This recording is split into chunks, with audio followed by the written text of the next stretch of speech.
નમસ્કાર વિદ્યાર્થી મિત્રો, એમજે ટ્યુશન ક્લાસીસમાં ફરીથી તમારા બધાનું હાર્દિક સ્વાગત છે. આજે આપણે ધોરણ 12 અને આંકડાશાસ્ત્ર અને ભાગ પહેલો એનું ચેપ્ટર નંબર 4 એનું ઉદાહરણ નંબર 3 વિશે ચર્ચા કરવાના છે. તો ઉદાહરણ નંબર 3 ની અંદર આપણને કીધું છે કે કોમ્પ્યુટર બનાવતી એક કંપનીનો નફો નીચે પ્રમાણે છે. આ માહિતી પરથી વલણ મેળવવા ન્યૂનતમ વર્ગની રીતે સુરેખ સમીકરણ શોધો. જો ન્યૂનતમ વર્ગની રીતે કીધું હોય, જો અહીંયા ધ્યાન, બીજા ચેપ્ટર ની અંદર તમને સહસંબંધાંક કીધો હશે, ત્રીજા ચેપ્ટર ની અંદર શું કીધું છે? નિયત સંબંધ રેખા મેળવો. જ્યારે ચોથા ચેપ્ટર ની અંદર તમને શું કીધું હશે? ન્યૂનતમ વર્ગની રીતે, સમજાય છે, અહીંયા વલણ મેળવવાનું કીધું હશે. અને કયા વર્ષ માટે કીધું છે તમને? 2017 ના વર્ષ માટે શું કીધું છે? નફાનું આયોજન મેળવો. એટલે કે આમાં તમે જે રકમ લખી છે એ ક્યાં સુધીની છે? 2015 સુધીની. આપણે કયા વર્ષનું અનુમાન મેળવવાનું કીધું છે? 2017. મોસ્ટમાં મોસ્ટ આઈએમપી દાખલો છે, કરી નાખજો. અહીંયા તમને વર્ષ આપેલું છે, પેલા વર્ષ કેમ લખાઈ જાય? વર્ષની જગ્યાએ 11 માં વળાનું આવી જાય. 2011, 2012, 2013, 2014 અને 2015. પછી શું આપેલું છે? જો આને વાય કહેવાય. શું કહેવાય? વાય. વાય આપણને કેટલા આપેલા? 31, 35, 39, 41 અને 44. આટલી વસ્તુ આપેલી છે. અને આપણે ટી બરાબર છેલ્લે જયારે સૂત્ર મૂકીએ ત્યારે 2017 નું લેવાનું છે. તો ગણી લેવાના કેટલા હશે હમણાં હું કહીશ તમને. પહેલા તો આપણે ટી, મેં તમને કીધું હતું કે ટી તમારે શું લખવાનું? ક્યાંથી શરૂઆત કરવાની? 1, 2, 3, 4, 5 આ જ રીતના હંમેશા ટી લખવાના. જેટલા વર્ષ આપેલા એ રીતના લખી નાખવાના. એટલે કેટલા વર્ષ થયા? 5. તો ટી બરાબર આપણે કેટલા લખી નાખવાના? 1, 2, 3, 4, 5. ખબર પડી? હવે આપણે આનો ટોટલ મારવાનો. જેમ આપણે x અને y નો મારતા તેની જગ્યાએ છે ને y અને t નો મારવાનો. તો સિગ્મા y કેટલા મળશે આપણને? અને અહીંયા સિગ્મા t બરાબર 15. હવે અહીંયા ધ્યાન, તો પહેલા આપણે મેળવશું y બાર. તો સિગ્મા y છેદમાં n. તો y બાર આપણે મેળવશું તો 190 ભાગ્યા કેટલા કરશું? 5. એટલે કેટલા મળશે આપણને? 38. તો આ આપણને y બાર મળી ગયા. હવે મેળવશું t બાર. તો t બાર માટેનું સૂત્ર સિગ્મા t છેદમાં n. તો 15 ભાગ્યા કેટલા કરશું આપણે? 5. એટલે t બાર બરાબર કેટલા મળશે આપણને? 3. ખબર પડી બધાને? ઓકે.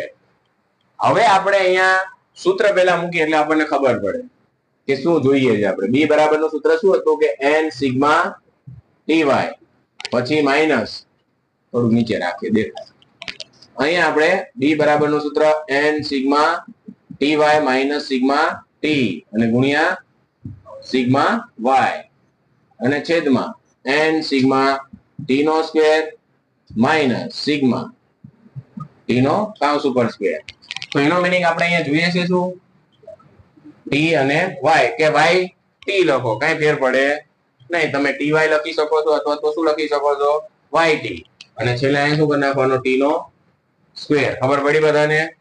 હવે આ બંનેનો ગુણાકાર એટલે કેટલા આવશે? 31. 35 દુ 70, 39 તરી 117, 164, 220, ટોટલ 602. પછી અહીંયા t નો સ્ક્વેર એટલે તમને t નો સ્ક્વેર એટલે શું થાય? આનો સ્ક્વેર કરતું જવાનું. કેનો? t આપેલો છે. 1 નો સ્ક્વેર 1, 2 નો સ્ક્વેર 4, 9, 16 અને 25. કેટલા થશે? 55. ખબર પડી બધાને? હવે આપણે અહીંયા n એટલે કેટલા લઈશું? 5. અને સિગ્મા ty એટલે કેટલા મળ્યા? 602 માઇનસ સિગ્મા ty એટલે સિગ્મા t એટલે આનો 15 અને સિગ્મા y એટલે કેટલા લેવાના? 190 છેદમાં n એટલે 5. સિગ્મા t નો સ્ક્વેર એટલે કેટલા લેવાના? 55 અને માઇનસ સિગ્મા t નો એટલે કે 15 નો સ્ક્વેર. ખબર પડી બધાને? ઓકે. હવે જોઈએ આ બંનેનો ગુણાકાર કેટલો થાય છે ભાઈ? 30 10 માઇનસ 28 50 છેદમાં અને 225. હવે 310 માંથી 28 50 બાદ કરો. 160 છેદમાં 50 તો કેટલા આવે છે? બી બરાબર 3.2. આ આપણને બી બરાબર મળી ગયા. હવે આપણે શું મેળવશું? એ બરાબર. તો એ બરાબર મેળવવા માટે સૂત્ર y બાર માઇનસ બીટી બાર. ખબર પડી? તો y બાર કેટલા આપેલા છે? 38 માઇનસ બી એટલે આપણને કેટલા મળ્યા? 3.2 ગુણ્યા કેટલા કરવાના? 3. તો કેટલા આવશે? 38 માઇનસ 9.6 તો આપણને કેટલા મળે છે? એ બરાબર 28.4. આ મળી ગયા એ બરાબર. હવે શું મેળવશું આપણે? y cap. તો y કેપ મેળવવા માટેનું સૂત્ર a વત્તા બીટી. હવે અહીંયા ધ્યાન. હવે ટી કયા લેવાના? પેલા આપણે એ કેટલા આપેલા છે? 28.4 વત્તા બી એટલે કેટલા મળ્યા છે? 3.2. હવે ટી એટલે કઈ રીતના લેવાના છે? આ કેટલામું વર્ષ હતું? 2015. આપણને કેટલાનું મેળવવાનું કીધું? 2016. તો 2015 હતું ત્યારે આપણે ટી કેટલા હતા? 5. તો 2016 થાય ત્યારે ટી કેટલા થાય? 6. તો 2017 કેટલા થાય? ટી 7 થાય. તો અહીંયા કેટલા લેવાના? 7. ખબર પડી હવે કે ટી કઈ રીતના લેવાના છે? અહીંયા 2 વર્ષ ઉમેરી દેવાના. 2015 કેટલા થતા હતા? આપણને 5 થતા હતા. ટી બરાબર આપણને કેટલા વર્ષનું મેળવવાનું કીધું છે? 2017 નું. તો 2 વર્ષ ઉમેરી દો એટલે કેટલા થાય? 7 થાય. હવે 28.4 22.4 તો 50.8. તો આ હતું આપણું ઉદાહરણ નંબર 3. ઓકે, કોઈને કઈ પ્રશ્ન છે? જેમ આપણે ચેપ્ટર નંબર 3 ની અંદર દાખલો ગણતા હતા એ જ રીતના ગણવાનું છે. આમાં નવું શું આવ્યું છે? ખાલી ટી. બાકી કોઈ જ વસ્તુ નવું આવી નથી. અને ટી તમારા માટે જે છે ટી ની શરૂઆત આ જ રીતના થશે. સમજાય છે? કોઈ પણ દાખલો હોય ટી આ જ રીતના લખવાના છે. 1 2 3 4. સમજાય છે? લખી નાખો ફટાફટ. ચલો હવે આપણે ઉદાહરણ નંબર 4 વિશે ચર્ચા કરીએ. તો ઉદાહરણ નંબર 4 ની અંદર શું કીધું છે કે એક જિલ્લાની પ્રાથમિક શાળામાંથી ધોરણ 1 થી 5 ના વિદ્યાર્થીઓ પૈકી અભ્યાસ છોડનાર વિદ્યાર્થીઓનો દર નીચે પ્રમાણે છે. એટલે કે 1 થી 5 પછી કોઈ છોકરા ભણ્યા નથી, શાળા છોડી દીધી છે, ભણવાનું શું કરી દીધું છે? બંધ કરી દીધું છે. તો એના આપણને દર આપેલો છે કે કયા વર્ષમાં કેટલા વિદ્યાર્થીઓ શું કર્યું છે? શાળાનો ત્યાગ કર્યો છે. બરાબર. તો જોઈએ વર્ષ આપેલા છે 2009 થી ક્યાં સુધી છે? પછી 2010 થી 11, 2011 થી 12, 2012 થી 13, 2013 થી ક્યાં સુધી છે? ઠેઠ 14, 2014 થી 15 અને 2015 થી 16. આટલું આપેલું છે. હવે એમાંથી અભ્યાસ છોડનાર વિદ્યાર્થીઓ કેટલાનો દર આપેલો છે? તો y આપેલા. શું આપેલું છે? y 3.24, 2.98, 2.29, 2.20, 2.09 અને 2.07 અને 2.04. આના ઉપરથી આપણને શું કીધું છે? નીચે વલણ મેળવવા સુરેખ સમીકરણોનું અનાયોજન કરી વર્ષ 2016-17 માટે તેમજ વર્ષ 2017-18 માટે બંને વર્ષ માટે આપણે શું મેળવવાનું કીધું છે? y cap. બરોબર. વર્ષ ધોરણ 1 થી 5 ના વિદ્યાર્થીઓનો અભ્યાસ છોડનાર વિદ્યાર્થીઓનું દરનું અનુમાન મેળવો. એટલે કે 2016-17 માટે અને 17-18 માટે. બરાબર. તો હવે બધાનું ધ્યાન અહીંયા હોવું જોઈએ. આટલા લખ્યા પછી બાજુમાં ટી લખી જ નાખવાનું. સમજાય છે? 1 2 3 4 5 6 અને 7. ખબર પડી બધાને? પછી એ બાજુમાં શું લખી નાખવાનું? yt અથવા તો ty. તમારે જે લખવું હોય. કાંઈ ફેર પડશે નહીં. તો 3.24 ગુણ્યા કરશું 1 એટલે કેટલા થશે? આપણે 3.24. પછી 2.98 ગુણ્યા 2 કરો કેટલા આવે છે? 5.96. પછી 2.29 ગુણ્યા 3 કરો 6.87. પછી 2.2 ગુણ્યા 4 કરો 8.8. પછી 2.09 ગુણ્યા 5 કરો કેટલા થાય છે? 45 2.0 10.45 પછી 2.07 કેટલા થાય 12.42 અને 2.07 ગુણ્યા 7 કરો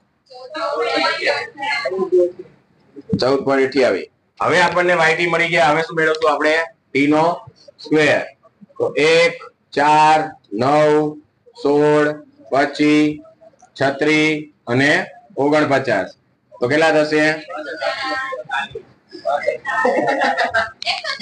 140 અને આનો ટોટલ 62.013 62.02 આનો ટોટલ અને આનો ટોટલ રેડી બધાનો હવે આપણે y બાર સિગ્મા y છેદમાં n તો કેટલા મળશે આપણને 16.91 ભાગ્યા તમે 7 કરો કેટલા આવે છે y બાર 2.42 રેડી હવે આવી જ રીતના t બાર તો સિગ્મા t છેદમાં n તો t એટલે આપણને કેટલા મળ્યા છે 28 ભાગ્યા કેટલા કરશું 7 તો t બાર બરાબર 4 રેડી હવે આપણે b બરાબર નું શું મૂકશું સૂત્ર તો n sigma yt minus sigma t ગુણ્યા સિગ્મા y છેદમાં n સિગ્મા t નો સ્ક્વેર માઈનસ સિગ્મા t નો કાઉન્સ ઉપર સ્ક્વેર રેડી હવે n એટલે આપણે કેટલા લઈશું 7 સિગ્મા yt એટલે આપણને કેટલા 62.02 માઈનસ સિગ્મા t એટલે આપણને કેટલા મળ્યા છે 28 અને સિગ્મા y એટલે 16.91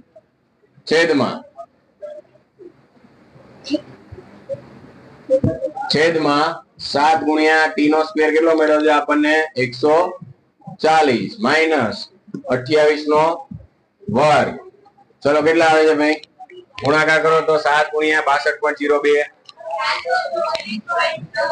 62.02 434.14 માઈનસ 473.48 છેદમાં 7 ગુણ્યા 140 એટલે 980 માઈનસ 28 ગુણ્યા 28 784 હવે આ બંનેની બાદબાકી 434.14 માઈનસ 39.34 196 તો b બરાબર માઈનસ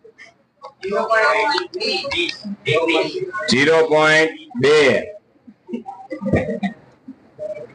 આ આપણને મળી ગયા b બરાબર હવે આપણે મેળવશું a બરાબર y બાર માઈનસ bt બાર y બાર આપણને કેટલા મળ્યા છે 2.42 માઈનસ 0.2 ગુણ્યા કેટલા કરશું આપણે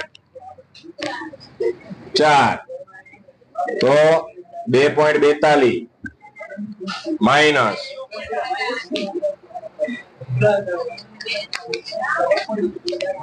માઈનસ 0.8 એટલે વચ્ચે વચ્ચે શું થઈ જાય સોરી ઓછે ઓછે શું થઈ જાય વત્તા એટલે બંનેનો સરવાળો કરો 2.42 0.8 એટલે 3.22 તો a બરાબર આપણને મળશે 3.22 રેડી હવે આપણે શું મેળવશું y કેપ પણ કયા વર્ષ માટે 2016 17 માટે શેના માટે 2016 17 માટે y કેપ a વત્તા bt a એટલે આપણને 3 પોઈન્ટ કેટલા મળ્યા છે 22 વત્તા કેટલા આવશે b એટલે આપણને માઈનસ 0.2 ગુણ્યા કેટલા કરશું આપણે t એટલે કેટલા લઈશું જો 2016 17 અહીંયા 2015 16 છે હવે આપણને 16 17 કીધું એટલે કેટલા લઈશું આપણે t એટલે 8 તો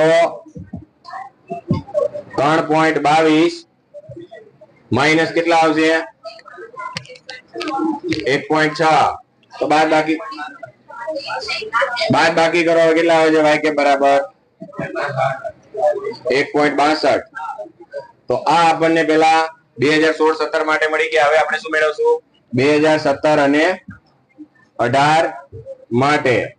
તો અહીંયા આપણે વાય કેપ માટે એ બરાબર કેટલા લઈશું આપણે 3.22 વત્તા માઇનસ 0.2 ગુણ્યા કેટલા કરશું 9. તો 3.22 માઇનસ કેટલા આવશે 1.8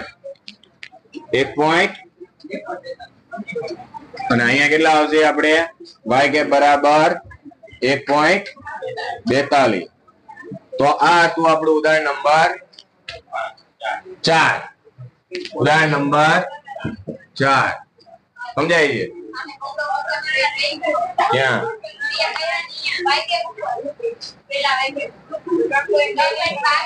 હા હા ભાઈ અહીંયા લેને ભાઈ ખબર પડી જાય ઉપર લખેલા છે.